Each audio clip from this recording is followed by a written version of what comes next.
hajiojarnews.com.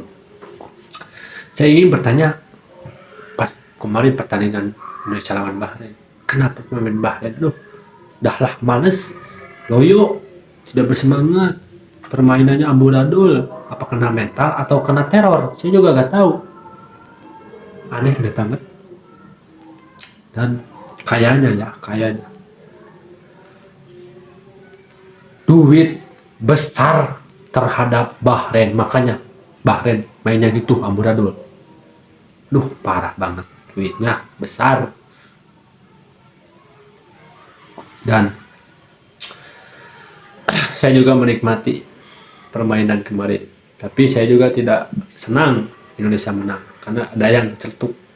Kalau Indonesia menang dan saya tidak benci diaspora, saya tidak senang, tidak.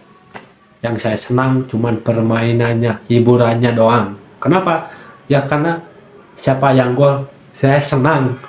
Mau Bahrain yang gol saya senang, mau Indonesia yang ngegolin saya senang juga. Saya mau menikmati permainannya, hiburannya. Nggak punya klub kebanggaan, nggak punya timnas kebanggaan, apalagi di luar, apalagi di Indonesia. Nggak punya, saya tuh nggak punya, karena percuma. Kalau udah menang juga nggak ada untungnya buat saya, percuma. Ya saya tetap miskin, yang kaya tetap kaya, jadi percuma. Jadi saya cuma menikmati hiburannya doang, cuman seru, silih balas, Bahrain mau ngegolin, Indonesia mau ngegolin, saya seru di situ, menikmati. Dan saya kalau lebih senang pemain lokal, wah mantep. Dan saya juga menghargai pertandingan kemarin. Dan coba kalau tidak ada Rizky Ridho, Ricky Kambuaya, dan Marcelino, wah pasti Indonesia kalah sama Bahrain. Karena 3 orang itu tuh dari lokal, karena jantungnya Indonesia itu. Menurut saya, karena lokal itu jantungnya Indonesia, bro, gitu. Jadi saya menghormati yang 3 itu. Sisanya tidak berpengaruh. Dan saya juga aneh sih, kenapa saya buat KTP 17 tahun baru bisa buat KTP, kartu tanda penduduk.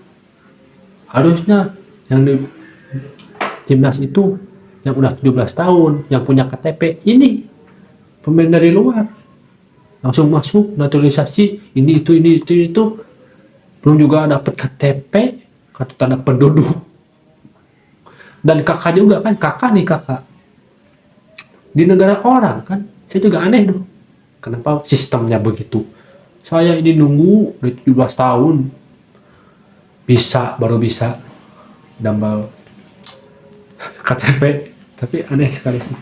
Tapi ekspektasi Indonesia tinggi, wajar emang, karena tidak mau berproses. Soalnya dari dulu sampai sekarang pengembangan pemain muda lokal banyak mafianya, PSSI banyak mafianya. Makanya Erick Thohir sekarang ngambil jalur cepat, menghalalkan segala cara karena tidak mau berproses. Dan Sintayong juga tidak mau berproses. 5 tahun atau 3 tahun pemain Indonesia gini-gini aja, dan ekspektasi masyarakat tinggi, tidak perubahan. Makanya ngambil jalur cepat, ngambil pemain diaspora, dan sampai sekarang pakai pemain diaspora. Dan dilanjutkan sama Bapak Erick Thohir. Kenapa? Ya males, karena ini momentum buat dia jadi calon presiden 2029, supaya pada masyarakat percaya pada dia. Parah. Tapi yang heran, dan saya juga mempertanyakan sampai sekarang, sampai terus, sampai kapan pakai pemain diaspora? Sistemnya perbaiki dulu, Pak. Sistemnya perbaiki dulu. Itu. Kenapa? Dari dulu, Pak.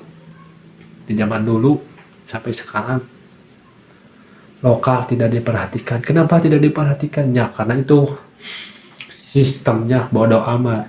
Banyak mafia, banyak korupsi. Parah, Pak. Itu harus PR-nya kerjakan pekerjaan rumahnya, harus diperbaiki. Saya tidak benci Erick Thohir, saya tidak suka Erick Thohir, tidak begitu.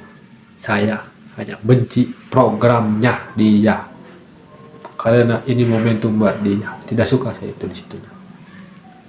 Saya juga menyukai ada VAR di Liga 1, Liga 2. Tapi masih aja gitu-gitu aja. Kok gak diperbaiki sih, Bapak? Itu PR Bapak, pekerjaan rumah Bapak. Harusnya tertata dengan rapi sistemnya itu. Ini udah rusak dari dulu. Kenapa gak diperbaiki? Bukannya diperbaiki, malah ngambil jalur cepat, menghalalkan segala cara. Buat momentum dia, masuk Piala Dunia dia. Mecat STY, langsung keluar beropini gini itu menggiring opini supaya percaya masyarakat Indonesia. Tapi saya tidak percaya dengan politik Anda. Jadi terima kasih Bapak Erick Thohir. Pekerjaan rumah Anda selesaikan dulu. Oke.